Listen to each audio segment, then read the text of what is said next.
Farah Gurto. Daniel Doctor. At narito kami ngayon para ilahad sa inyo ang isang linggong selebrasyon ng 32nd anniversary ng Trimex Colleges.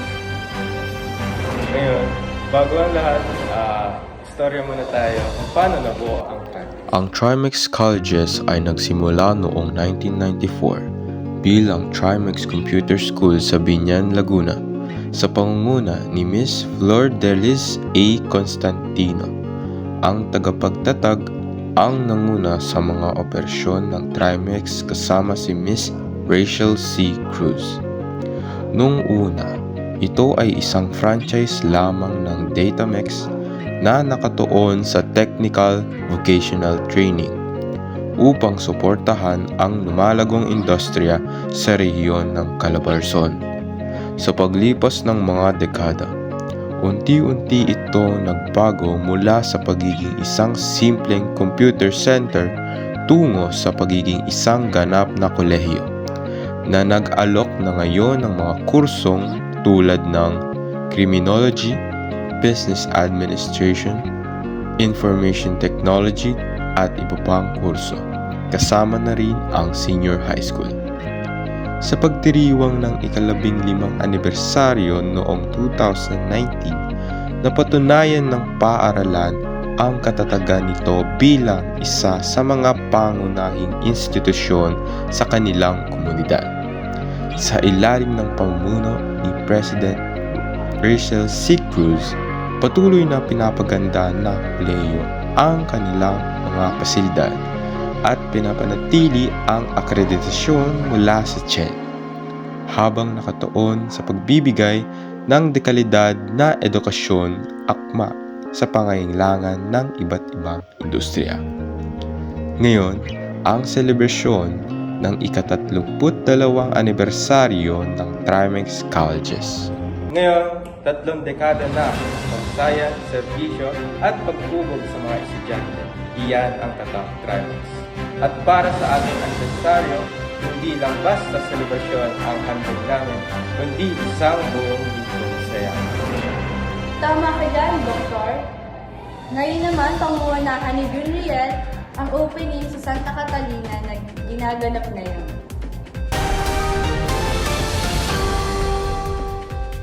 Yes, Doc. Nandito nga ako sa Santa Catalina kung saan ginaganap ang 32nd anniversary ng Trimex Colleges. At narito nga yung mga vendors at saka mga booth ng mga kanya-kanyang colleges. And nandito din yung mga rides and mga palaro na provide ng Trimex. At sa pagdating naman natin sa third floor, nandito ang booth ng horror booth ng mga NSTP student na pinaghirapan nila.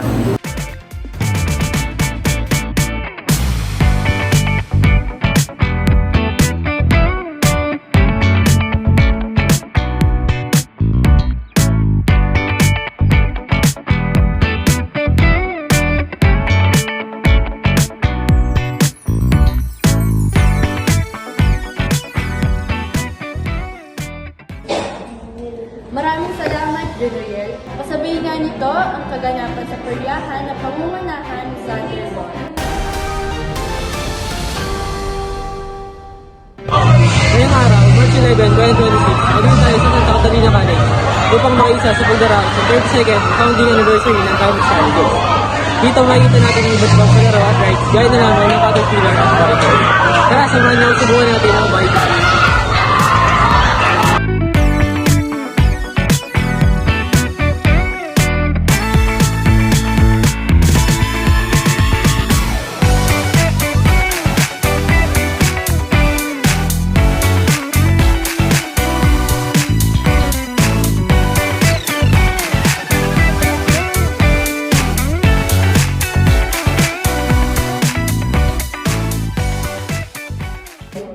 Ngayon naman, masasaksihan natin ang fashion test at drag race sa pangunguna ni Miss Jenny.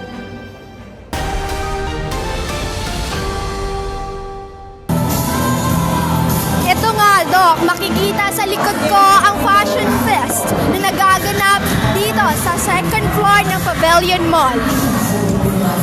Touch a tip from your icons.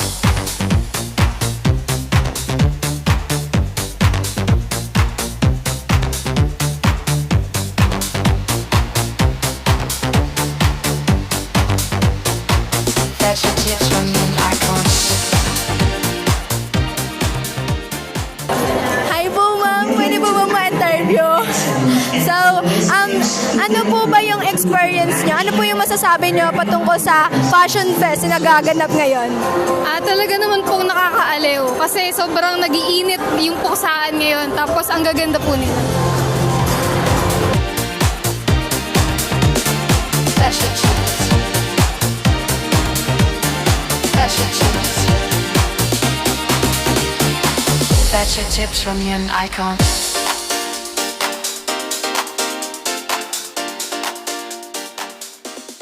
Naman po ay ating mga kapanayam ang isa sa mga nanalo sa Fashion Fest, si Sean. Sa house, ay galing po siya sa house ng Visionary. Ano po yung masasabi nyo? Ano po ba yung experience nyo about sa Fashion Fest? Medyo nakakakaba kasi nakaka-pressure yung mga kalabang ko, mga pogi. Ano po ba yung masasabi nyo at kayo ang nanalo?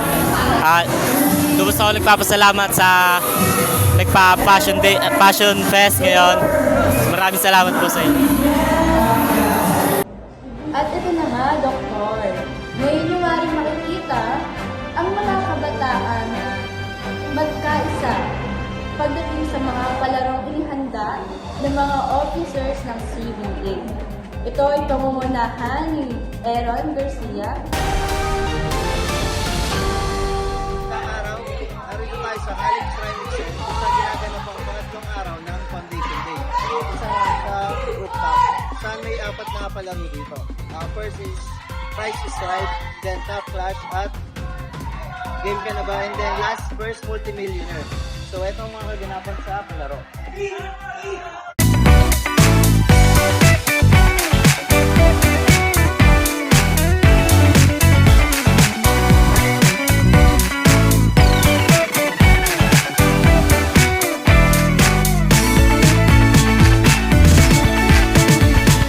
Sa kakatapos lang na laban, itinanghal na champion ang Paragon matapos makakuha ng pinakataas na markang 225 points. Sinundan ito ng napakadikit na laban para sa mga susunod na pwesto, kung saan nakakuha ng Beacon ang first round 169 points na sinundan agad ng Catalyst sa second round 168 points na may lamang na isang puntos. Ang Vanguards naman ay nasa third round 153 points habang ang Visionary ay nasa fourth round 129 points at ang Luminary ang nasa huling pwesto na may 87 points. Maraming salamat, Aaron. At ito pa nga, Dok, ang inaabangan ng lahat. Ang Summer Music Fest na gaganapin sa Southwood. Yun, inaabangan lahat to. Nandito ang Ken Pangalinans and the Yuda Ones, Angeline Quinto, Peter Karma, Block 9, Silent Sanctuary, at Parokyan Edgar. Balita pa nga, Dok, na meron daw silang special guest na ihanda. Kilala mo ba yun? Parang kilala ko. Parang big birthday daw eh.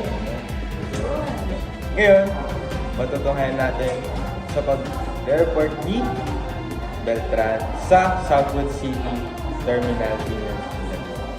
Beltran?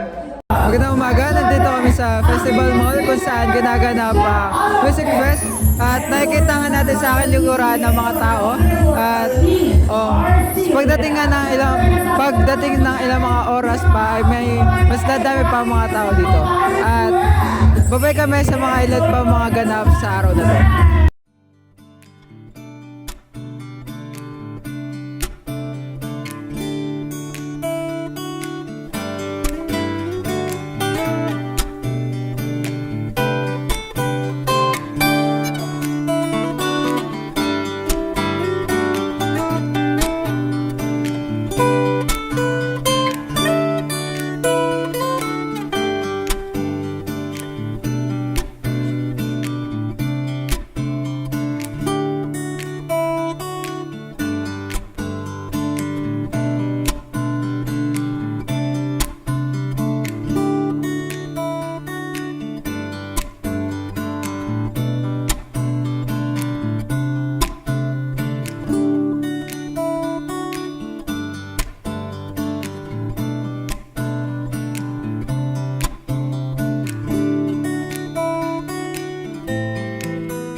salamat, Beltran. Kitang-kita naman natin ang saya ng mga tao sa Summerfest.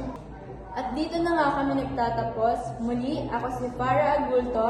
Daniel Doctor, Kami ang naglahad ng mga kaganapan mula sa pangkat 2. maraming salamat po. Sa pagtatapos, nais ko lang ibahagi sa inyo ang ganda ng Trimex. Ang Trimex Colleges ay isang progresibong institusyong pang-edukasyon na nakatuon sa paghubog ng mga mag-aaral upang maging handa sa hamon ng modernong industriya. Sa pamamagitan ng kanilang mga programa sa senior high school at kolehiyo na kinikilala ng CHED at DepEd. Nagbibigay sila ng matibay na pundasyon sa mga larangan ng teknolohiya, negosyo at kriminolohiya.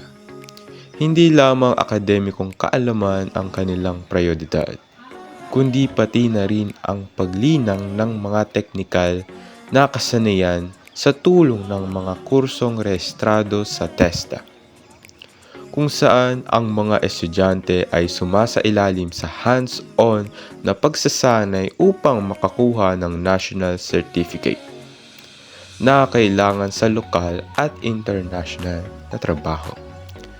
Bukod sa husay sa loob ng silid-aralan, aktibo rin ang paaralan sa pagbuo ng karakter at malasakit sa komunidad sa pamamagitan ng National Service Training Program o NSTP at mga makabuluhang clean-up drive. Binibigyang buhay rin nila ang talento ng mga kabataan sa pag-oorganisa ng mga malalaking kaganapan gaya ng Foundation Day, kung saan nagkakaroon ng mga kompetisyon sa sining, palakasan at fashion. Sa huli, ang Trimex Colleges ay nagsisilbing tulay upang ang bawat graduate ay magkaroon ng sapat na credential, disiplina at kumpiyansa na tahakin ang kanilang napiling karera sa hinaharap.